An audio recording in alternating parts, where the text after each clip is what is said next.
First contact gone wrong.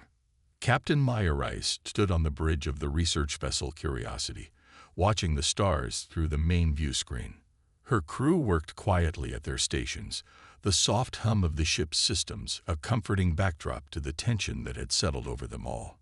The Curiosity had been dispatched to the edge of human space after strange energy readings were detected, readings that suggested they were no longer alone in the universe. "Captain, I'm picking up something," Lieutenant Kai Chen said, his fingers dancing across his console. "It's big, really big." Maya moved to his station, leaning over his shoulder to study the readings. "Define really big, Lieutenant." "A fleet, Captain. At least 30 vessels, each one larger than our biggest dreadnought. They're moving in formation, heading directly for the Arcturus colony." Maya's stomach tightened. Arcturus was home to over 3 million civilians, a thriving outpost that represented humanity's first successful terraforming project outside the solar system. "Open a channel. All frequencies, all languages." "Channel open." Communications Officer Priya Sharma confirmed. Maya straightened her uniform and stepped forward. "This is Captain Maya Rice of the Earth Alliance vessel Curiosity. We come in peace and wish to establish diplomatic relations. Please identify yourselves." The view screen flickered, and then a figure appeared. It was vaguely humanoid, but with an exoskeleton that gleamed like polished obsidian. 4 eyes, arranged in a diamond pattern, regarded Maya with cold calculation. "I am Supreme Commander Vex Ther of the Zathkrul Empire," the alien said, its voice translated into a metallic approximation of human speech. "Your presence has been noted. Your existence is inconsequential." Maya maintained her composure. "Supreme Commander, we wish only peaceful coexistence. Perhaps we could arrange a meeting to discuss." "The Zathkrul do not discuss. We proclaim. This sector now belongs to the Empire. You have 12 of your Earth hours to evacuate all colonies in this region. Those who remain will be considered obstacles to our expansion."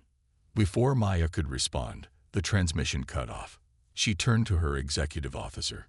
"Commander Park, what's our status?" Commander Jin Park frowned at his display. "We're outgunned in every possible way, Captain. The Curiosity isn't equipped for combat, and even if it were, we'd be no match for that fleet.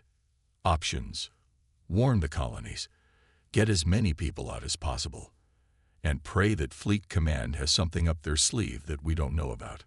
Maya nodded grimly. "Send the alert, Priority Alpha, and set course for Arcturus at maximum speed. We need to coordinate evacuation efforts." "Captain," Lieutenant Chen interrupted, his voice tight with alarm. "They're accelerating. At their current speed, they'll reach Arcturus in less than 3 hours." "They said 12 hours, Priya protested. Maya's expression hardened. They lied. The evacuation of Arcturus colony was chaos. Transport ships, packed beyond capacity with terrified civilians, launched continuously from the surface, while the Curiosity coordinated their escape vectors. Maya had called in every favor, pulled every string, and activated every emergency protocol at her disposal, but it wasn't enough. They needed more time. Time they didn't have. "Captain, the Zathkrul fleet has entered the system," Commander Park reported. "They're deploying what appear to be weapons platforms in orbit." Maya watched helplessly as the alien ships took up position around Arcturus. The colony was only partially evacuated, with at least 1 million people still planetside. "Open a channel," she ordered. "Channel open. Supreme Commander Vex Ther, this is Captain Reyes. You promised us 12 hours. There are still civilians on Arcturus who haven't been evacuated. Please, give us the time you promised." The view screen remained dark for long moments before the alien commander appeared. "Your misunderstanding of our intentions is irrelevant. The Zathkrul Empire requires this planet.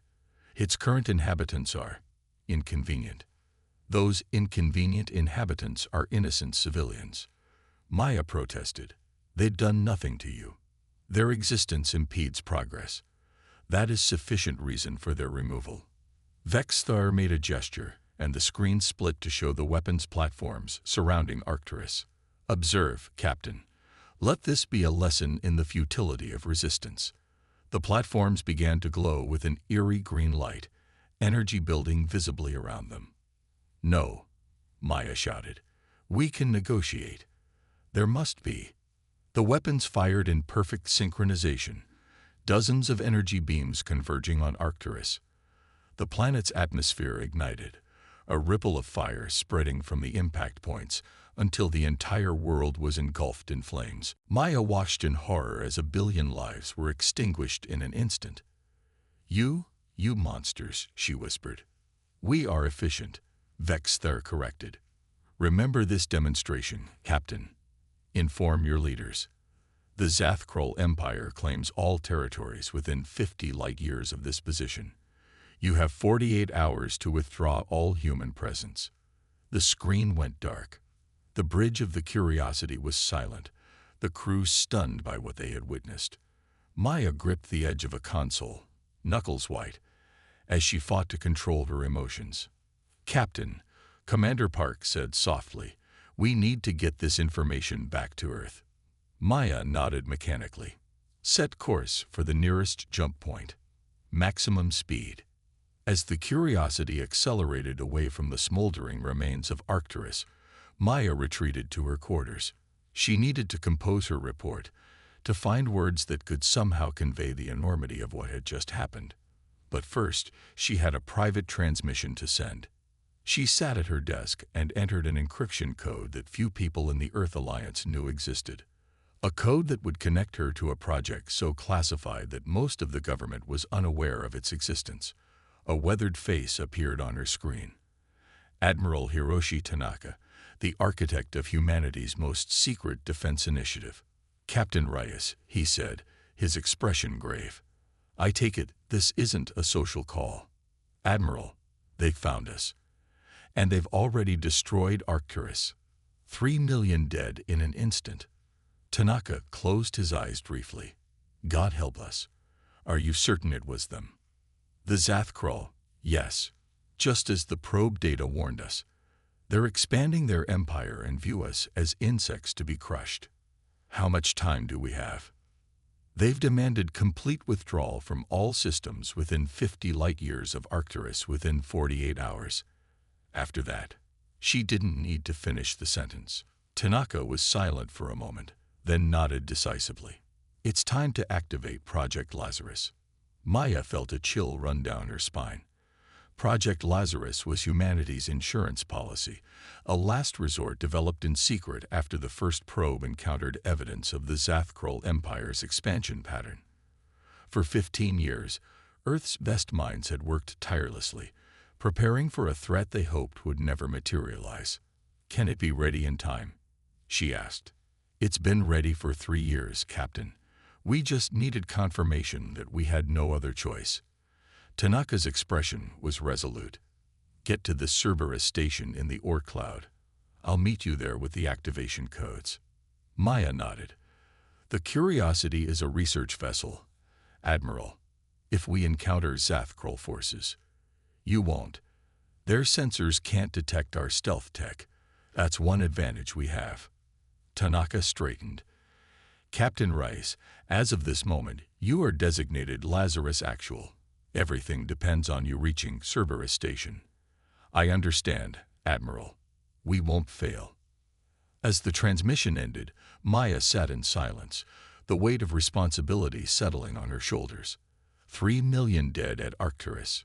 Billions more would follow if Project Lazarus couldn't stop the Zathkrol. She returned to the bridge, a new determination in her stride. Change of plans, she announced. Set course for the Oort cloud. Cerberus Station. Commander Park looked surprised. Captain, that's in the opposite direction from Earth. I'm aware, Commander. We have new orders. She addressed the entire bridge crew. What I'm about to tell you is classified at the highest level.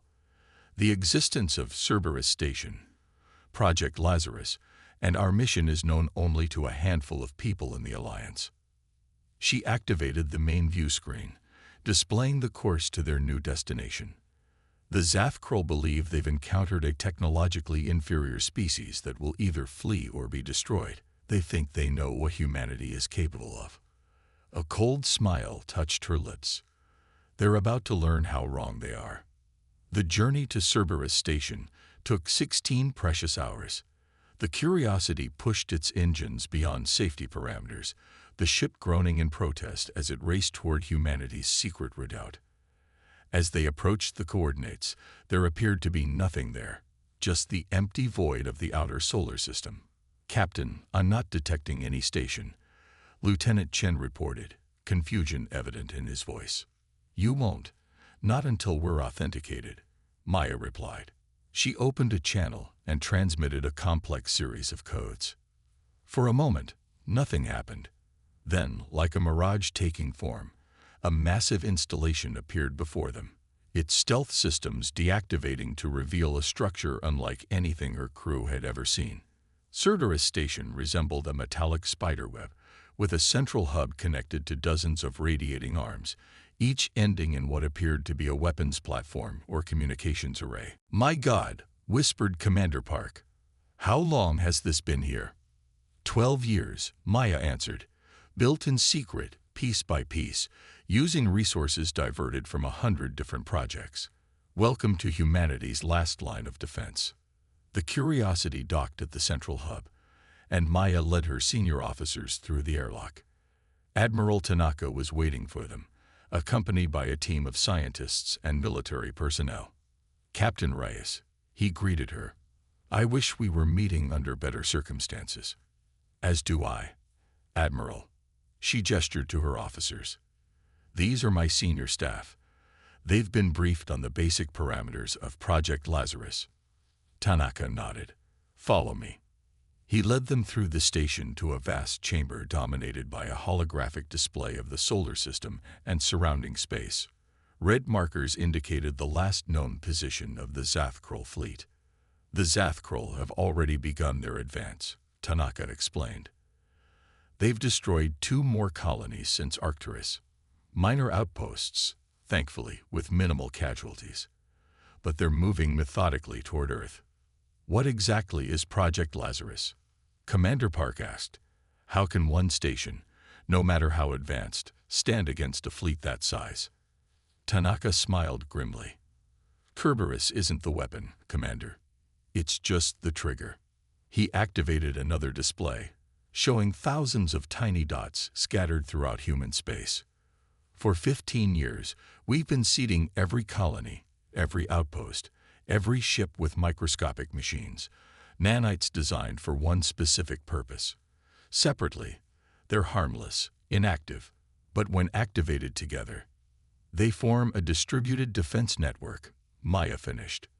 "A system with no central point of failure." "Precisely. The Zathkrul strategy has always been the same. Identify the enemy's command and control centers, destroy them, and mop up the disorganized remains. It's worked for them across 12 star systems, but they've never encountered a species that anticipated their attack." A scientist stepped forward, a woman with sharp features and intense eyes. "Dr. Eliza Chandra." She introduced herself. "The nanites are designed to interface with any technology they encounter. Once activated, they'll infiltrate the Zathkrul systems and reprogram their weapons to target their own ships." "You're going to turn their fleet against itself," Park said, eyes widening in realization. "That's the plan," Tanaka confirmed. "But there's a complication. The activation signal needs to be transmitted from multiple points simultaneously, creating a resonance pattern that the Zathkrul can't block. Cerberus Station is one node, but we need at least 3 more." Maya understood immediately. "And the other nodes are in systems already under Zathkrul control or directly in their path." "Exactly. That's where you come in, Captain." Tanaka brought up a new display, showing a small, sleek vessel. "This is the Shadow Sprint, a stealth courier designed specifically for this mission. You'll take it to these 3 locations and activate the transmission nodes. Without all 4 nodes, Project Lazarus will fail." Maya studied the proposed route. It would take her directly through Zathkrul-controlled space, past their fleet, to planets they had already claimed. "It's suicide," Commander Park protested. "It's necessary," Maya replied quietly. "How soon can I leave?" "The shadow sprint is prepped and ready," Tanaka said. "But Captain, you should know, this isn't just about survival anymore. The Zathkrul have crossed a line that cannot be uncrossed. Project Lazarus isn't just designed to defend. It's designed to send a message." Maya met his gaze steadily. "What kind of message?" "That humanity will not go quietly. That for every innocent life they took, there will be a reckoning." Tanaka's eyes were hard. "The Zathkrul believe they're the apex predators of the galaxy. It's time they learned there's something they should fear more than extinction." Maya thought of Arcturus, of the millions who had died without warning or mercy. Her decision was already made. "When do I leave?" "Immediately," Tanaka replied. "The fate of our species depends on your success, Captain Reyes. Or should I say, Lazarus Actual." As they walked toward the hangar where the shadow sprint waited, Maya felt a strange calm settle over her. The Zathkrul had made a fundamental error. They had judged humanity by their technology, by their apparent lack of military might. They hadn't bothered to study human history, to understand what made this species different from the others they had conquered. They didn't understand that humans, backed into a corner, were at their most dangerous. The Zathkrul had bombed Arcturus to teach humanity a lesson in submission. Maya intended to teach them a very different lesson: the Empire's reckoning. The shadow sprint lived up to its name. The sleek vessel slipped through Zathkrul territory like a ghost, its advanced stealth systems rendering it all but invisible to the alien sensors. Captain Maya Reyes sat at the controls, alone in the darkness of space, watching the enemy fleet through specialized viewers that allowed her to track their movements without revealing her position. The Zathkrul warships were enormous, each one a floating fortress bristling with weapons that could reduce a planet to ash. They moved with precision and confidence, secure in their technological superiority and their belief that victory was inevitable. Maya observed their formation patterns, noting the hierarchical structure that mirrored their rigid society. The largest vessel, clearly their flagship, remained at the center, protected by layers of smaller but still formidable craft. Her first target was the colony of New Eden, now occupied by Zathkrul forces. The transmission node was hidden beneath the surface in an abandoned mining complex, deliberately placed there years ago in anticipation of this very scenario. Maya guided the shadow sprint into the planet's atmosphere during a violent electromagnetic storm, using the natural interference to further mask her approach. Landing in a remote area, she donned an environmental suit and made her way to the entrance of the mine. The Zathkrul had established a perimeter around the main colony, but had ignored this seemingly worthless site. Their mistake. The mine shaft descended 2 kilometers into the planet's crust. Maya followed the emergency lighting to a nondescript door that responded to her biometric signature. Inside was a small room containing a single console. "Lazarus Node 1. Activation sequence," she said, placing her palm on the reader. The system scanned her DNA, confirmed her identity, and accepted the command codes Admiral Tanaka had provided. "Node 1 active," an automated voice confirmed, awaiting simultaneous activation of remaining nodes for system initiation. 1 down, 2 to go. The second node was hidden on a space station orbiting the gas giant Poseidon. Unlike New Eden, this station was now a Zathkrul outpost, crawling with alien troops and technicians as they stripped it of useful technology and resources. Infiltration would be impossible in conventional terms. Fortunately, Project Lazarus had anticipated this. Maya positioned the shadow sprint in the shadow of one of Poseidon's moons and activated a specialized drone. No larger than her palm, the device was designed to mimic Zathkrul communication protocols. It attached itself to the station's outer hull, interfaced with their systems, and created a phantom maintenance order that evacuated the section where the node was hidden. Through the drone's camera, Maya watched as the aliens vacated the area. When the last one had left, She remotely sealed the compartment and activated the node. Node 2 active. The confirmation came, awaiting final node activation. 2 down, 1 to go. But the third would be the most challenging by far. The final node was located on Demeter, the agricultural colony that had been humanity's first successful terraforming project. Now it was the forward command base for the Zathkrul invasion fleet. Worse, the node wasn't hidden in some remote location. It was in the Central Administration Building, now the headquarters of the Zathkrul ground forces. Direct infiltration was impossible. Even with the most advanced stealth technology, Maya couldn't hope to reach the node undetected. She needed another approach. Studying the Zathkrul patterns from her hidden position in orbit, Maya noticed something interesting. The aliens were methodical to a fault, following the same procedures day after day. Every 12 hours, they sent a shuttle to their flagship for what appeared to be a crew rotation and status update. An idea formed in her mind, dangerous, possibly suicidal, but potentially effective.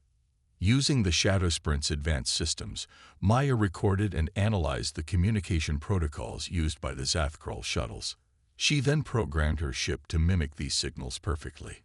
When the next shuttle departed Demeter, Maya followed it closely, hiding in its sensor shadow. As the shuttle docked with the flagship, the Shadow Sprint attached itself to the massive vessel's hull nearby.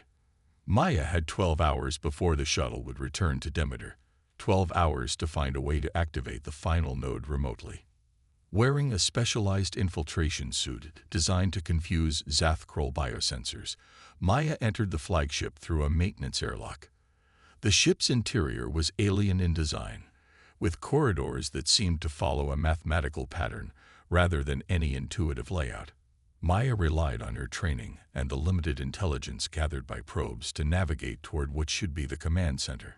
The Zathkrul moved through their ship with purpose, never stopping to socialize or rest. Their efficiency would have been admirable if it weren't so coldly mechanical. Maya avoided direct contact, using service tunnels and maintenance shafts where possible. Finally, she reached the central command hub, a vast chamber dominated by holographic displays showing the progress of the invasion. Supreme Commander Vex there stood on a raised platform, directing the operation with precise movements of his 4 upper limbs. Maya couldn't risk entering the room. Instead, she accessed a nearby terminal, using a specialized device to bypass the alien security protocols. She wasn't trying to control their systems. That would be impossible with her limited understanding of their technology. Instead, she was looking for something specific: the communication array that connected the flagship to the ground forces on Demeter. If she couldn't physically reach the node, perhaps she could send the activation signal through the Zathkrul's own communication system. It was a desperate gamble, but she had no other options. Maya copied the activation sequence to the device and connected it to the Zathkrul terminal. The alien text scrolled across the screen, incomprehensible to her, but the device translated enough to confirm that the signal was being relayed to the surface. An alarm suddenly blared, the sound unlike anything human, but unmistakably a warning. She had been detected. Maya disconnected the device and ran, knowing that capture meant not only her death, but the failure of Project Lazarus. Zathkrul security forces converged on her position from multiple directions. Maya ducked into a maintenance shaft, crawling through narrow tunnels as alien voices echoed behind her. She emerged near the airlock where she had entered, only to find it guarded by 2 Zathkrul soldiers. There was no way around them. Maya drew the only weapon she carried, a small pulse pistol designed to temporarily overload Zathkrul neural systems without killing them. She had no desire for unnecessary bloodshed, even against the species that had destroyed Arcturus. She fired twice, dropping both guards before they could raise an alarm. As she reached the airlock, her communicator activated. Node 3 signal received. The automated voice announced, "All nodes active. Project Lazarus initiating." She had done it. Maya sealed herself in the airlock and returned to the Shadow Sprint, detaching from the flagship just as the alarm spread throughout the vessel. She pushed the engines to maximum. putting distance between herself and the Zathkrul fleet before they could organize a pursuit. And then she waited. At first, nothing seemed to happen. The Zathkrul fleet maintained its position, with no visible sign that anything had changed. Maya began to wonder if Project Lazarus had failed, if 15 years of preparation had been for nothing. Then she noticed something. A subtle change in the pattern of lights on the nearest Zathkrul destroyer. The ship's weapon systems powered down, then came back online with a different energy signature. On another vessel, the engines flared briefly before stabilizing at a lower output. It was beginning. The nanites, now activated across human space, were infiltrating the Zathkrul technology. Microscopic machines that had been designed to interface with and repurpose any system they encountered were now doing exactly that to the most advanced warfleet in known space. Maya opened a channel to Cerberus Station. Lazarus Actual to Control. Status report. Admiral Tanaka's voice came through, tense but controlled. It's working, Captain.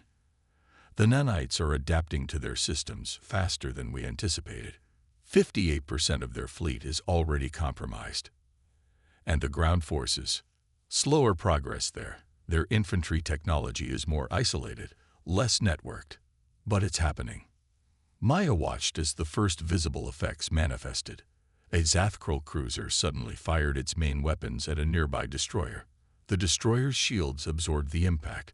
Then it returned fire. Within minutes, a dozen vessels were engaged in what appeared to be an internal conflict. On her tactical display, Maya could see the nanites spreading through the fleet like a virus, turning the Zathkrul's rigid command structure against them. Ships received contradictory orders, weapons targeted friendly vessels, and communication systems broadcast false information. They're confused, she reported. They don't understand what's happening. That was the plan, Tanaka replied. Chaos in a species that values order above all else. The flagship remained untouched, protected by more sophisticated security systems that the nanites were still working to penetrate. Maya watched as Supreme Commander Vex Ther attempted to regain control of his fleet, issuing commands that were either ignored or misinterpreted by the infected systems. And then something unexpected happened. The flagship opened a general broadcast frequency, one that Maya could access. This is Supreme Commander Vex Ther of the Zathkrul Empire. The alien's voice was tight with controlled fury. To whoever is responsible for this sabotage, reveal yourself. Maya glanced at her communications array. The shadow sprint was still undetected, and responding would give away her position. But perhaps it was time for the Zathkrul to understand exactly what they had awakened. This is Captain Maya Rise of the Earth Alliance, she replied, keeping her position masked. Do I have your attention now, Supreme Commander? There was a pause before the response came. The human from the research vessel. You are responsible for this disruption. Not just me, all of humanity. You see, we've been watching the Zathkrul Empire for a long time. We knew you were coming. We prepared. Impossible. Your species is primitive, barely spacefaring. Maya allowed herself a cold smile. That's what you were meant to think. We showed you what we wanted you to see. A vulnerable, technologically inferior civilization. While you were busy cataloging our weaknesses, we were studying yours. Around the flagship, the chaos continued to spread. Ships firing on each other, navigation systems failing, life support fluctuating. The nanites were working exactly as designed, creating maximum disruption with minimal casualties.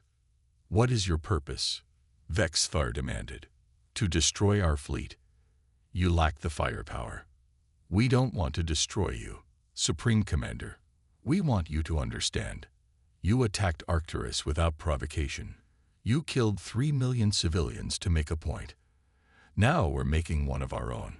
As if to emphasize her words, the flagship's weapons systems suddenly activated, targeting its own engines. Emergency protocols shut them down before they could fire, but the message was clear. Nothing in the Zathkrul fleet was secure. These machines, Vex Ther said, and Maya could hear the dawning comprehension in his voice. They're everywhere. In every system, on every ship, in every weapon. We've been seeding them throughout our territory for years, knowing that someday, someone like you would come. They respond to our commands, Supreme Commander. Right now, they're simply creating confusion. But with one word, they could do so much more. To demonstrate, Maya sent a specific activation code. Across the Zathkrul fleet, life support systems briefly faltered before restabilizing. That was a warning, she said. The next one won't be. For the first time, there was hesitation in the alien commander's voice. What do you want? Withdraw your forces from human space immediately. Return to your empire and take this message with you. Earth and its colonies are off limits. Any future aggression will be met with a response that will make today seem merciful by comparison. You expect the Zathkrul Empire to retreat because of a temporary technological setback. There was indignation in Vexther's voice, but also uncertainty. Not temporary, Supreme Commander. The nanites are self-replicating. They're in your systems now, and they'll remain there. Think of them as observers. If you leave us in peace, they'll remain dormant. If you return with hostile intent, they'll activate again, with far less restraint. Maya watched on her tactical display as the flagship attempted to purge its systems, to no avail. The nanites had been designed to resist all known countermeasures. This is unprecedented, Vexther finally said. No species has ever successfully resisted the Empire. Then consider this a first, Maya replied. And a lesson. You judged us by our apparent technology, by the ships we showed you and the weapons we deployed. You should have looked deeper. At what? Our history. Humans have been fighting wars against stronger opponents for thousands of years. We've learned to be creative, adaptive, and ruthless when necessary. We value life, all life, including yours, but we will not be conquered or exterminated. There was a long silence before Vexther responded. The Zathkrul do not surrender. I'm not asking for surrender, Maya clarified. I'm offering coexistence. Withdraw your forces, respect our boundaries, and we can explore peaceful relations in the future. Continue this invasion, and we will have no choice but to demonstrate what these nanites can really do. Another pause, longer this time. Maya imagined the proud commander weighing his options, calculating the risks of defying the ultimatum against the shame of retreat.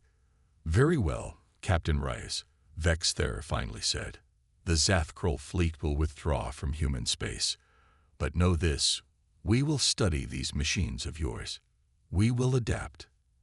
And when we return, it will not be as conquerors, but as equals. That's all we ever wanted, Supreme Commander. Safe journey home. Maya closed the channel and exhaled slowly, the tension of the past days finally catching up with her. She set course for Cerberus Station, watching as the Zathkrul fleet gradually reformed itself and turned away from Earth. 3 weeks later, Maya stood in the observation lounge of Cerberus Station with Admiral Tanaka, watching as construction ships began the process of rebuilding Arcturus colony. The planet itself was still habitable. The Zathkrul attack had been designed to eliminate the population, not destroy the world.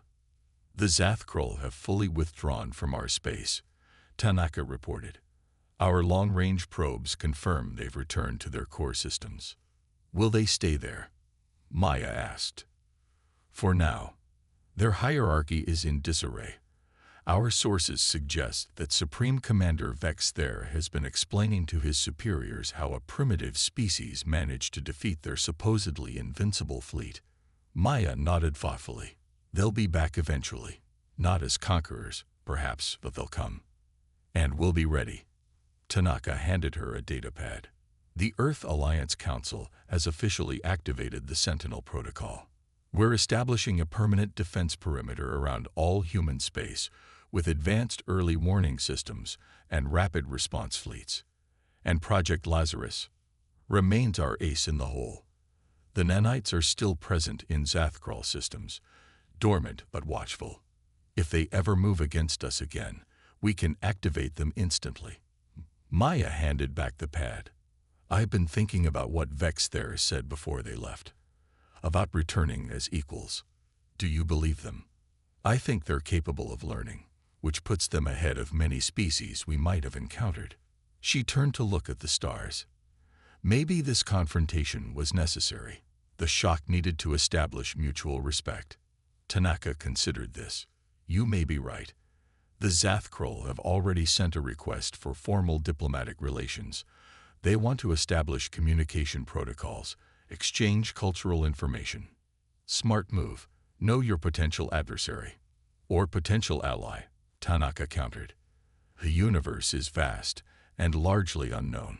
Having an advanced species willing to share knowledge could benefit humanity in the long run. Maya thought of Arcturus, of the lives lost and the families shattered. It will take time to forgive what they did, but not forever. That's the remarkable thing about humans, Tanaka said with a slight smile. Our capacity for both retribution and reconciliation. A communication officer approached, interrupting their conversation. Captain Rice, we've received a transmission from the Zathkrul diplomatic vessel that entered the system this morning. Supreme Commander vexed their requests to speak with you personally. Maya exchanged a glance with Tanaka, who nodded encouragingly. Put him through, she said. The holographic display activated, showing the now familiar figure of Vex there. He looked different somehow, less imperious, more thoughtful. Captain Rice, he greeted her. I trust this communication finds you well. Supreme Commander, she acknowledged.